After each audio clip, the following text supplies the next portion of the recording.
ठीक है। तो जो फर्स्ट बुक है हमारी, वो हमें उसके अंदर क्या क्या पढ़ना है, accounting for NPO firms, non profit organisations firm होती हैं जो प्रॉफिट मेकिंग के लिए काम नहीं करती हैं। ठीक है। इसके अलावा हमें पढ़ना है पार्टनरशिप फर्म के बारे में। तो मैं आपको बता दूं, जो 11th में हम लोगों ने जो पढ़ाई करी थी बेसिकली अकाउंट्स की, वो हमने ज़्यादातर सोल प्रोप्राइटरशिप के लिए पढ़ा था। और अब हमें यहाँ पर 3 तरीके की अकाउंटिंग लगभग करनी है। पार्टनरशिप के लिए अकाउंटिंग करनी है, कंपनी के लिए अकाउंटिंग करनी है, और फाइनेंशियल स्टेटमेंट एनालिसिस हमें तैयार करके दिखानी है।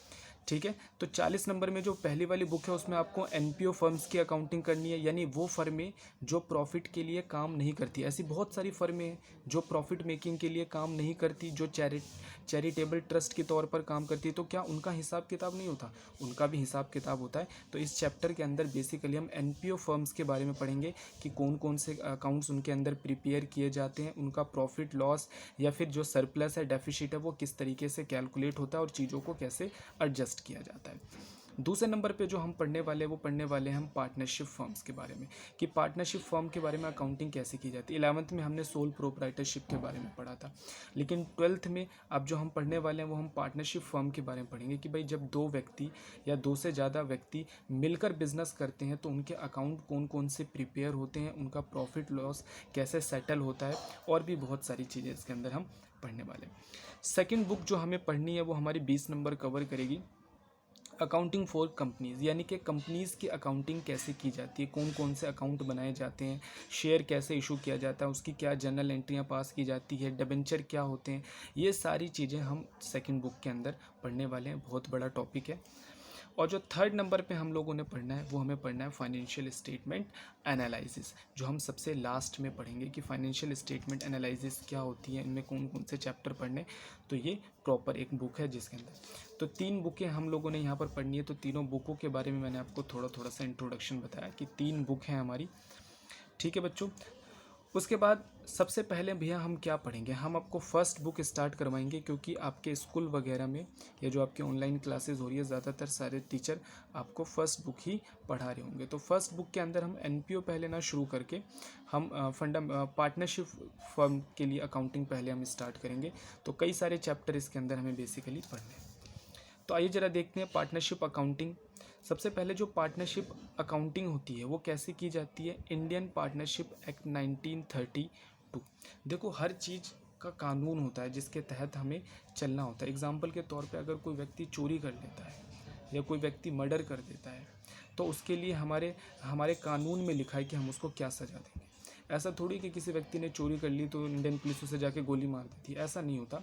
बल्कि उसे अदालत में पेश किया जाता है और उसके रिगार्डिंग एक्ट के अंदर जो भी सज़ा लिखी होती है, जैसे हमारे क्रिमिनल्स एक्ट के लिए आईपीसी बना हुआ है, तो उसके अंदर हम देखते हैं कि इस व्यक्ति के लिए क्या सज़ा है, तो उसके अकॉर्डिंग हम उसको सज़ा देते हैं। इसी तरीके से पार्टनरशिप अकाउंटिंग जो होती है, हर अकाउंटेंट अपने हिसाब से नहीं कर सकता। अगर इसके लिए कोई एक्ट ना बना होता तो हर अकाउंटेंट इसे अपने हिसाब से करेगा, हर कंपनी हर फर्में अपने हिसाब से इसे करने लग जाएंगी। तो ऐसा नहीं हो सकता। इसलिए हमने एक एक्ट बना दिया, इंडियन पार्टनरशिप एक्ट 1932। यानी पार्टनरशिप की अकाउंटिंग किस कानून के तहत होती है, तो आप बोलोगे इंडियन पार्टनरशिप एक्ट 1932 के अकॉर्डिंग होती है। यानी इसके अंदर जो प्रोविज़न्स लिखे हुए हैं उन्हीं प्रोविज़न्स का इस्तेमाल करके हम पार्टनरशिप अकाउंटिंग को समझते हैं। भैया 12th क्लास के अंदर पार्टनरशिप के अंदर हमने कितने चैप्टर पढ़ने हैं?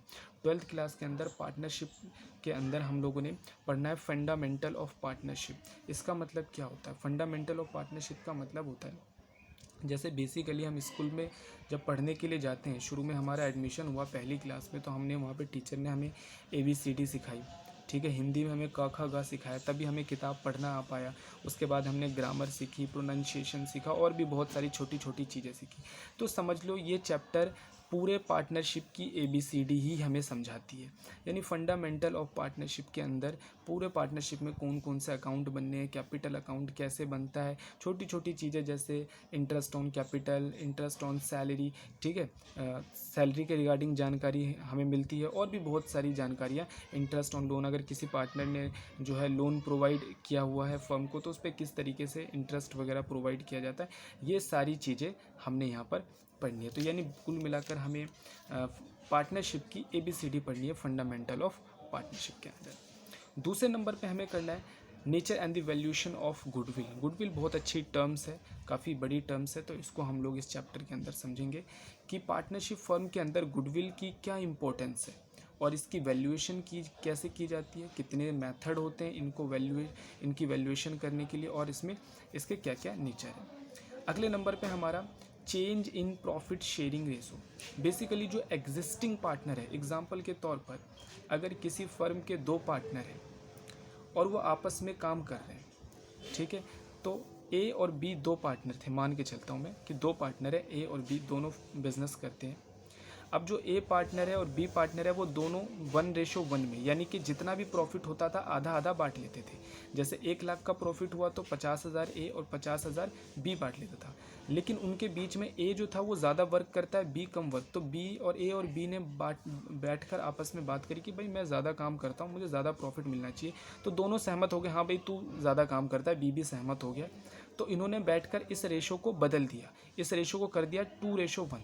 तो भाई जो एग्जिस्टिंग पार्टनर हैं वो अपनी सहमति से अगर रेशो को चेंज करते हैं तो वो उसमें किस किस रिगार्डिंग से किस किस तरीके से उसकी अकाउंटिंग की जाती है, वो सारा हम इस चैप्टर के अंदर सीखने वाले हैं। जो हमारा अगला चैप्टर है वो है एडमिशन ऑफ अ पार्टनर। देखो अगर 2 पार्टनर बिजनेस कर रहे हैं, उसमें कोई तीसरा पार्टनर आ जाता है, तो फिर अकाउंटिंग में उस पार्टनरशिप अकाउंटिंग में क्या क्या चेंजेस आते हैं, कौन कौन से अकाउंट्स के अंदर क्या क्या बदलाव हमें देखने के लिए मिलते हैं, वो हम इस चैप्टर के अंदर सीखने वाले हैं। अगला है रिटायरमेंट ऑफ पार्टनर। अगर कोई पार्टनर बिजनेस को छोड़कर चला गया तो बिजनेस के अंदर क्या क्या चेंजेस आते हैं, ठीक है। डेथ ऑफ अ पार्टनर, अगर कोई पार्टनर मर गया, उसकी डेथ हो गई, तो हमारे पार्टनरशिप अकाउंट्स में क्या क्या हमें चेंजेस देखने के लिए मिलते हैं, वो हमें यहाँ पर और क्या क्या हमें प्रिपेयर करना पड़ेगा।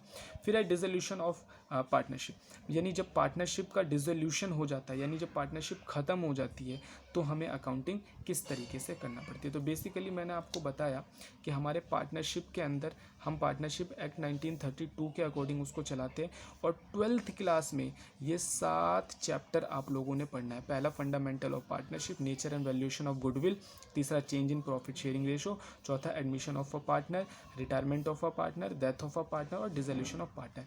कहने का मतलब है कि हम बिजनेस को शुरू करने से लेकर बिजनेस को ख़त्म करने तक की सारी अकाउंटिंग हम 12th क्लास में पढ़ने वाले हैं पार्टनरशिप की, ठीक है बच्चों। तो मैंने आपको समझाया कि पार्टनरशिप में हमें कौन कौन से जो है चैप्टर कवर करने हैं। तो बेसिकली जो सबसे पहला चैप्टर हम कवर करेंगे, तो भाई सबसे पहले हम यही कवर करेंगे, क्योंकि जब तक हम ABCD नहीं पढ़ेंगे बुक पढ़नी कैसे हमें आ सकती है, ठीक है। तो हम पार्टनरशिप की सबसे पहले ABCD ही सीखेंगे। तो फंडामेंटल ऑफ पार्टनरशिप सबसे पहला हमारा चैप्टर होगा। तो फंडामेंटल ऑफ पार्टनरशिप के अंदर भी हमें कौन कौन से टॉपिक सबसे जो इम्पोर्टेंट है वो हमें कवर करने पड़ेंगे। तो फंडामेंटल ऑफ पार्टनरशिप जो है आपके एग्ज़ाम में 10 नंबर लगभग कवर करता है, बहुत ही इंपॉर्टेंट टॉपिक है।